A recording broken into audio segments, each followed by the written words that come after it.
لو عايزين تعرفوا انا عملت الايس الكريم التحفه الجميل ده ازاي، مقادير سهله وبسيطه.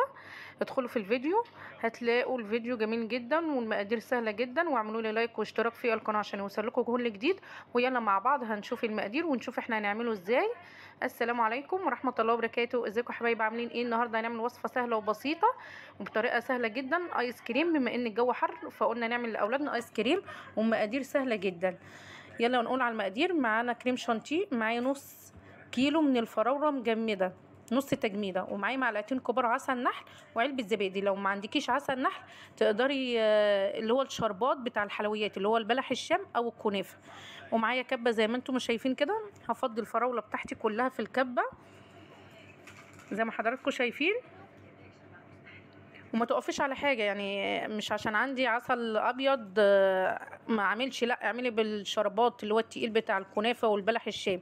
وضربتها هي الفراوله بعد ما حطيتها في الكبه وكده. انا هحط المعلقتين العسل واروح اضربهم وارجع لحضراتكم كده. بعد ما ضربتها وفضيتها في الطبق زي ما انتم ما شايفين نعمت خالص اهيت.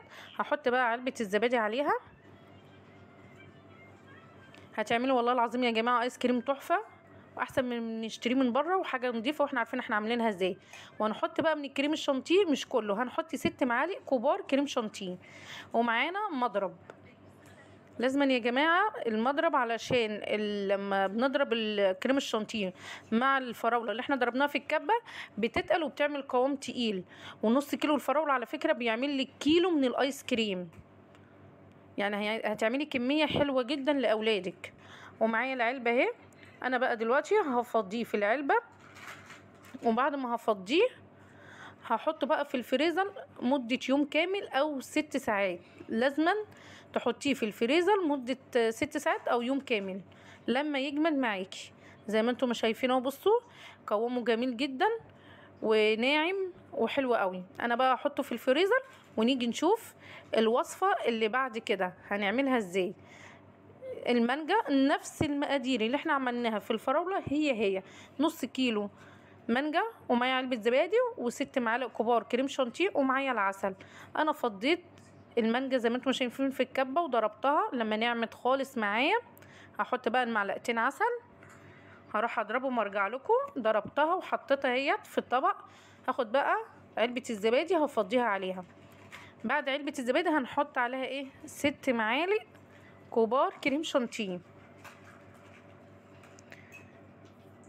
ومعايا المضرب بتاعي وهنضربه كويس جدا مدة 10 دقايق، نقعد نضرب فيها لما تنعم معايا. شايفين القوام بقت عاملة ازاي؟ جميل جدا وطعمها تحفة جدا وحاجة غنية. انتي عارفة انتي عاملاها ازاي لاولادك، وكلنا بنحب الايس كريم بما ان الجو حر. وانا فضيته في العلبة وهحطه برضو 6 ساعات او يوم كامل في الفريزر مش في التلاجة.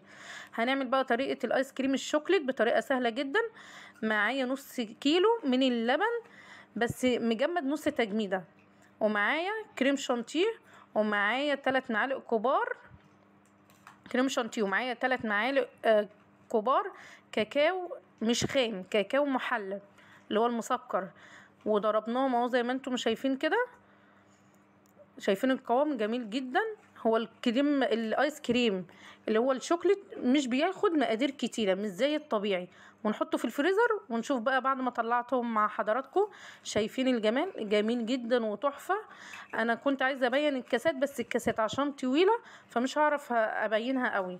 تمام. انا كده شايفين ناعم وتحفه وطعمه جميل جدا. كل اللي خد كاس او بولة او طبق قال لي يا ماما احنا عايزين تاني. حتى جوزي عجبه قوي وكان طعمه بصراحة جميل جدا. ليه؟ ان حاجة انت عارفة انت عاملاها ازاي. يا رب الفيديو بتاعي يعجبك ويكون بسيط، ولو عجبك لايك واشتراك في القناة عشان يوصلك كل جديد مني. ويا رب الفيديو بتاعي يعجبكم.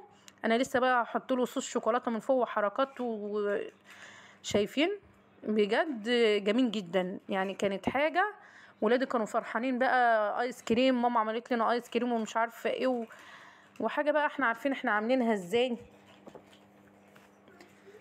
شايفين الجمال؟ وجبت اوريو وصوص شوكولاته من فوق اهو، بس عشان انا كنت ماسكه الكاميرا وبفضي صوص الشوكولاته فانا مش عارفه زي ما قلت لكم، انا ما كنتش عارفه اصور خالص عشان الكاسات طويله، وكنت ماسكه الكاميرا بايدي، فانا حاولت اصور لكم في كاسات صغيره او علب زي ما انتم ما شايفين.